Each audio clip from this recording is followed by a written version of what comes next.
Good afternoon, I'm Raylene Ramsey. This is your afternoon news fix for Monday, the 9th of October. Some world oil prices are jumping following attacks from Palestinian militant group Hamas on Israel. More than 700 Israelis and more than 400 Palestinians are confirmed dead. And it's thought up to 100 Israeli citizens and soldiers have been taken hostage. The BBC's Nick Marsh says soaring oil prices is due to uncertainty. About a third of the world's oil comes from the Middle East, and the question now is what will Israel's response to these attacks be?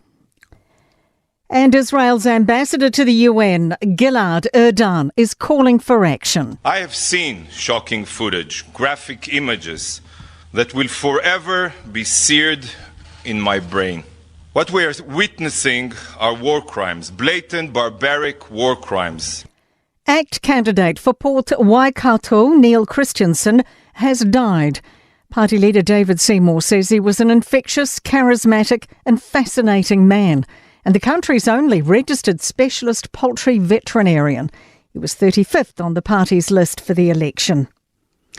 National's trying to explain its way out of a bombshell suggestion Kiwis could be forced into a second general election.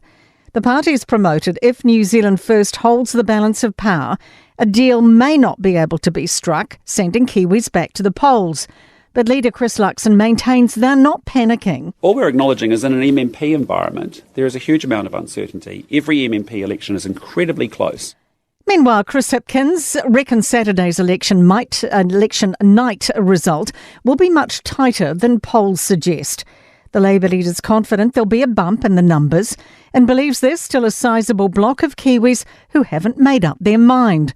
Asked whether voters want a change at the top, Hipkins was blunt. I don't think so. I think that as voters have the opportunity to see what a change actually means, and they see the instability and chaos that change could bring, I think we're going to see our numbers going up. A jury has retired to consider its verdict in the retrial of the Christchurch man accused of murdering Michael McGrath. David Benbow's charged with killing his childhood friend in Hallswell in 2017, though no body or weapon has ever been found.